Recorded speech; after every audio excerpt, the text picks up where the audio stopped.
an indictment of you.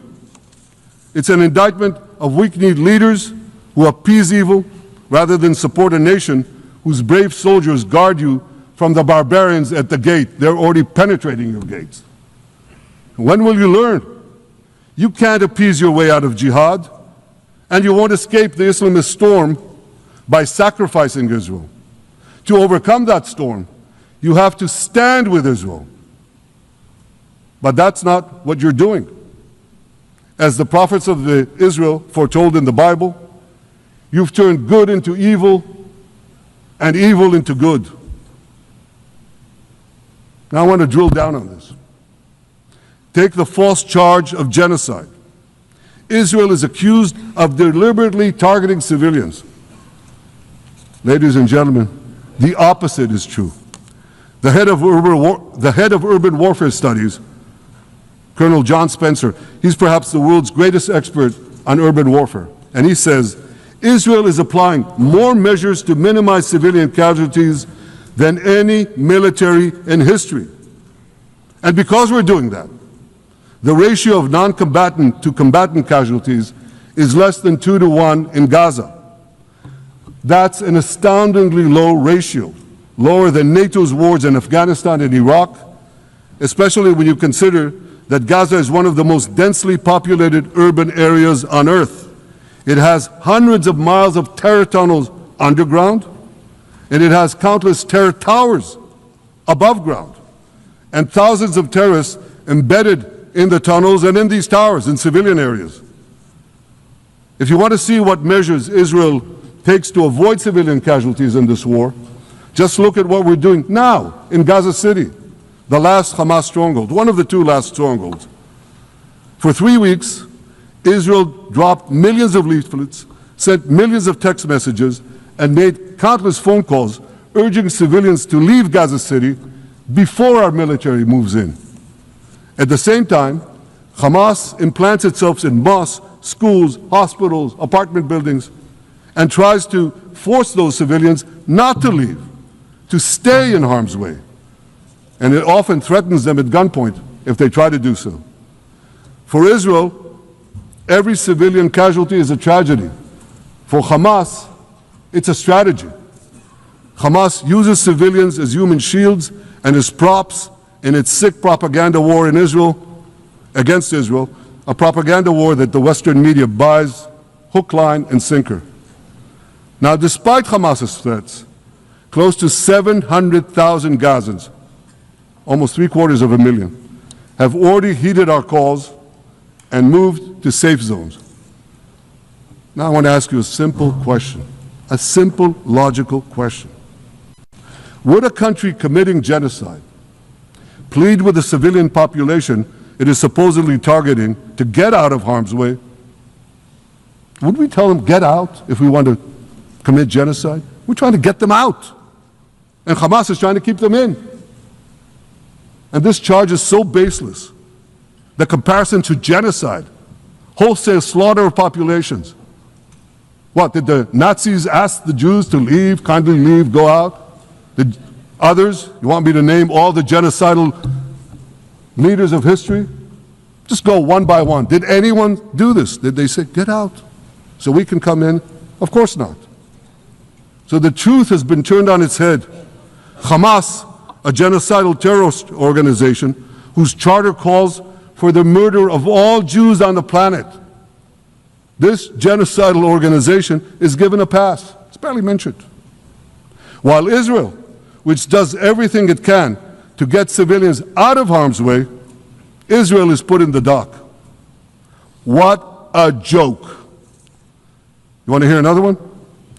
Israel is accused of deliberately starving the people of Gaza when Israel is deliberately feeding the people of Gaza. Since the beginning of the war, Israel has led into Gaza more than 2 million tons of food and aid. That's 1 ton of aid for every man, woman, and child in Gaza. Nearly 3,000 calories per person per day. Some starvation policy. If there are Gazans who don't have enough food, it's because Hamas is stealing it. Hamas steals it, hoards it, and sells it at exorbitant prices to fight its war machine. Last month, even the UN, not exactly a supporter of Israel. You're supposed to laugh, by the way. Last month, even the UN admitted that Hamas and other armed groups looted 85% of the trucks. That's why you have deprivation. Those who peddled the blood libels of genocide and starvation against Israel are no better than those who peddled blood libels against the Jews in the Middle Ages when they falsely accused us of poisoning wells, spreading plague, and using the blood of children to bake Passover matzahs. Anti-Semitism dies hard. In fact, it doesn't die at all. It just keeps coming back with its libelous lies, refurbished, regurgitated over and over again. And I want to tell you something else. These anti-Semitic lies, they have consequences. In recent months, Jews have been assaulted in Canada, Austria, or rather Australia, Britain, France, the Netherlands, and elsewhere. Here in America, an elderly Holocaust survivor was burned to death in Colorado. And a beautiful young couple from the Israeli embassy in Washington was brutally gunned down right in front of the Holocaust Museum there. Thankfully, President Trump's administration is forcefully fighting the scourge of anti-Semitism, and every government here should follow its lead. But instead, many do the opposite. They actually reward the worst anti-Semites on earth. This week, the leaders of France, Britain, Australia, Canada, and other countries unconditionally recognized a Palestinian state. They did so after the horrors committed by Hamas on October 7th. Horrors praised on that day by nearly 90% of the Palestinian population. Now, let me say that again. Nearly 90% of Palestinians supported the attack on October 7th. It's not supported only, they celebrated it. They danced on the rooftops. They threw candies. That's both in Gaza and in Judea, Samaria, the West Bank, as you call it. And it's just the way they celebrated another horror, 9/11. They danced on the rooftops. They cheered. They threw candy. You know what message the leaders who recognize the Palestinian state this week sent to the Palestinians? It's a very clear message. Murdering Jews pays off. Well, I have a message for these leaders. When the most savage terrorists on earth are effusively praising your decision, you didn't do something right. You did something wrong, horribly wrong. Your disgraceful decision will encourage terrorism against Jews and against innocent people everywhere. It will be a mark of shame on all of you. But wait a minute, Mr. Prime Minister, they tell me. Wait a minute. We believe in a two-state solution where the Jewish state of Israel will live side by side in peace with the Palestinian state. There's only one problem with that. The Palestinians, they don't believe in this solution. They never have. They don't want a state next to Israel. They want a Palestinian state instead of Israel. And that's why every time they were offered a Palestinian state, but were required to end the conflict with Israel and recognize the Jewish state, every time, over the decades, they turned it down. And that is why every time they were given territory, they used it to attack us. In fact, they effectively had a Palestinian state in Gaza. So what did they do with that state? Peace? Coexistence? No. They attacked us time and time again. totally unprovoked. They fired rockets into our cities. They murdered our children. They turned Gaza into a terror base from which they committed the October 7th massacre. So here's the uncomfortable truth.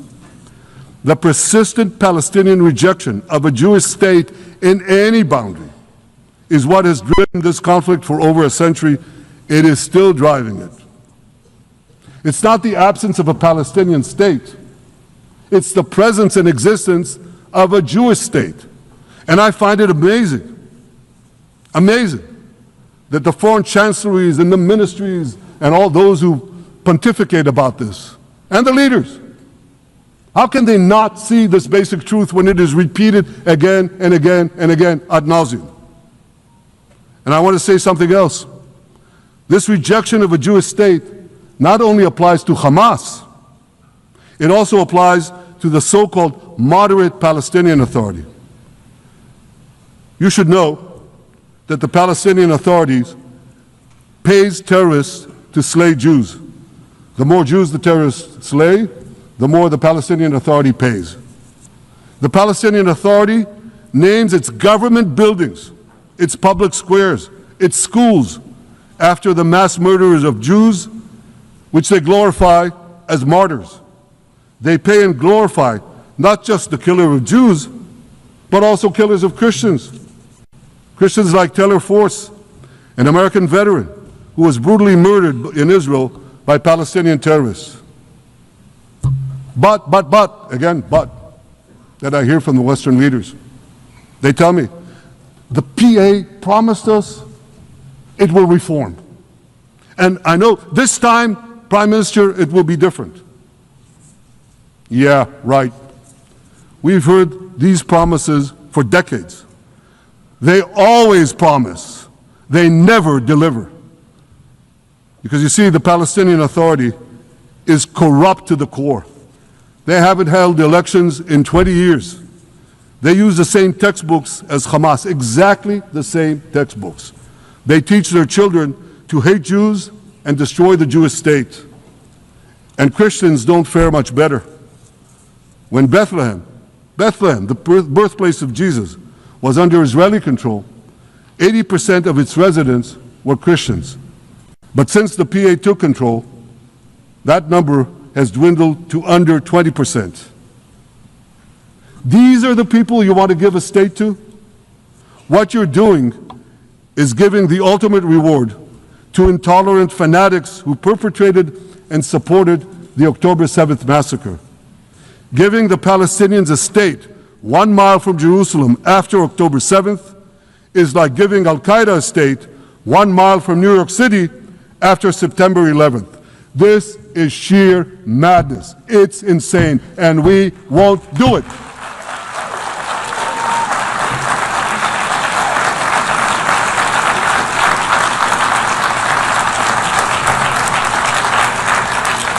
So here's another message to those Western leaders. Israel will not allow you to shove a terror state down our throats. We will not commit national suicide because you don't have the guts to face down a hostile media and anti-Semitic mobs demanding Israel's blood. And I want you to grasp something else, which is also distorted in the media. I say this not only in my name or the name of my government, but on behalf of all the people of Israel. Last year there was a vote in the Knesset, our parliament, whether or not to oppose the imposition of a Palestinian state. You want to guess what the results were? Out of 120 members of our parliament, 99 voted against and only 9 supported. That's over 90%. It's not a fringe group. It's not the prime minister who himself is extreme or he's held hostage by extreme parties to his right. It's over 90% of Israelis. My opposition to a Palestinian state is not simply my policies or my government's policy. It's the policy of the state and people of the state of Israel.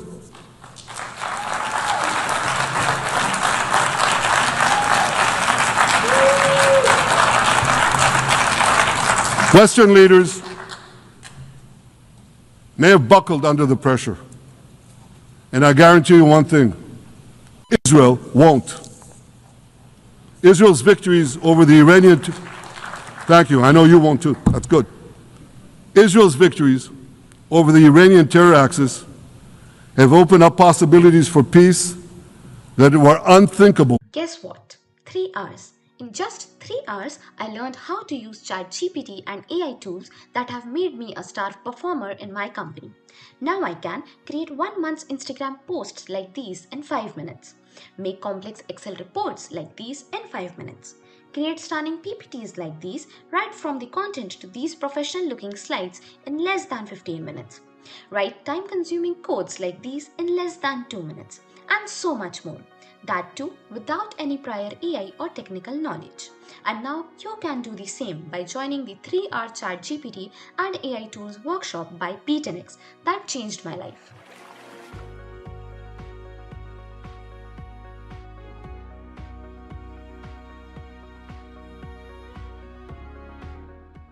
Was saved by the invaluable advice given to me by a great friend, Salim Shufi, a heroic Druze IDF veteran. And that's why I couldn't sit idly by, nor could Israel sit idly by, while the Druze were being slaughtered by jihadists. And I instructed our forces to stop the massacre, which they promptly did.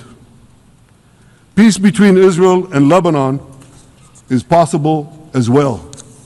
I call on the Lebanese government to also begin direct negotiations with Israel. I commend it for its declared aim to disarm Hezbollah.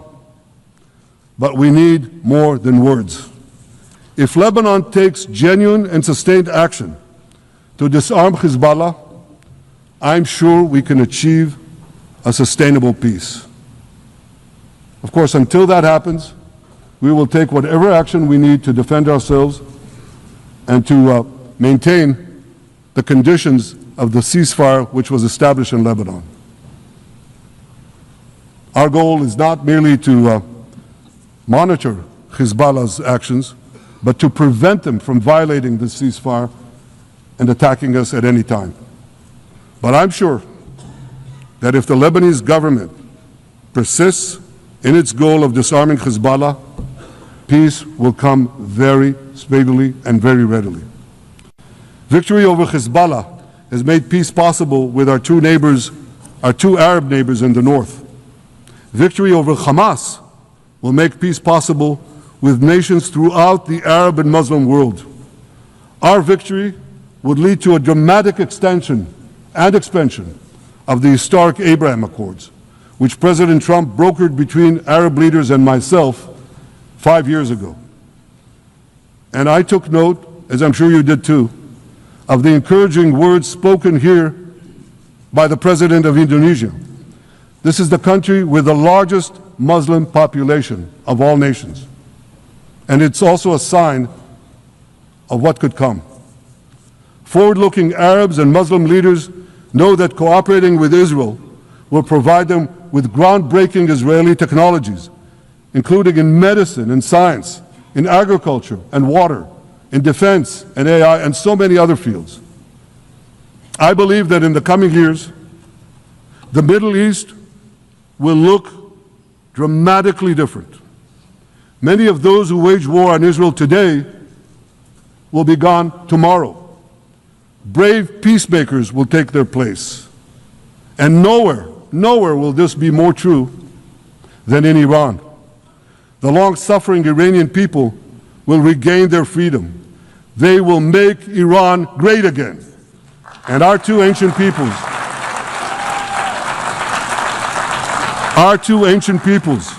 the people of Israel and the people of Iran, will restore a friendship that will benefit the entire world.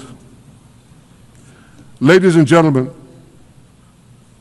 the horrors that happened on one dark day, October 7th, those horrors happened countless times during the centuries of my people's exiles among the nations. Jewish blood was cheap. Jews were killed with impunity. we had to beg others to defend us. The rise of Israel did not mean that the attempts to destroy us would end. It meant that we could fight back against those attempts. And that is exactly what Israel has done since October 7th. Our sons and daughters fought like lions. Our brave soldiers donned their uniforms and rushed into battle. They were armed with the dreams of the 100 generations of Jews who came before them. The dream of living as a free people in the land of Israel, our beloved homeland for more than 3,000 years. The dreams of living in our own independent state. The dream of having an army to defend ourselves. And the dream of being a light unto the nations, a beacon of progress, ingenuity, innovation, for the benefit of all humanity. On October 7th, the enemies of Israel tried to extinguish that light. 2 years later, the resolve of Israel and the strength of Israel burned brighter than ever. With God's help, that strength and that resolve would lead us to a speedy victory and to a brilliant future of prosperity and peace. Thank you very much.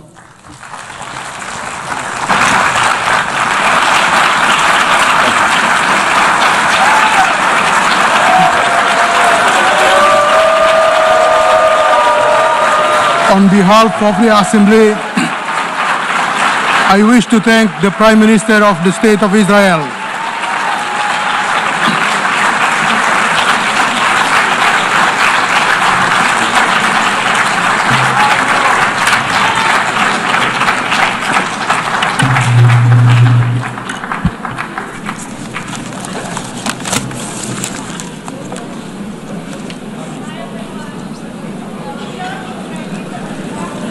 There's a pen also.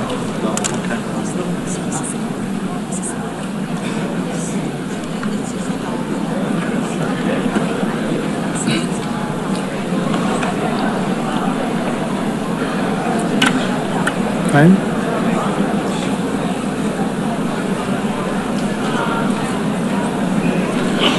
The Assembly will now hear an address by His Excellency Muhammad Shehbaz Sharif, Prime Minister of the Islamic Republic of Pakistan.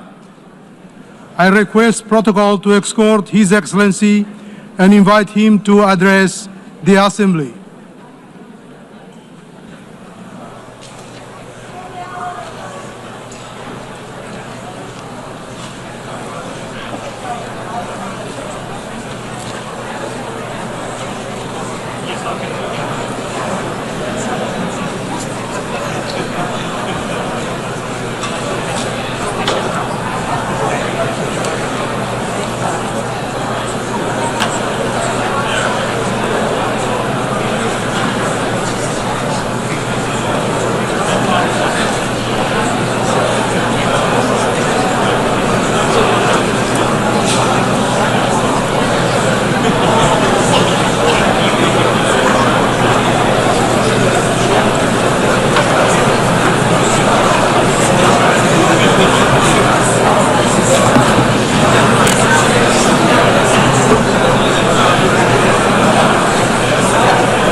बिस्मिल्लाहिर्रहमानिर्रहीम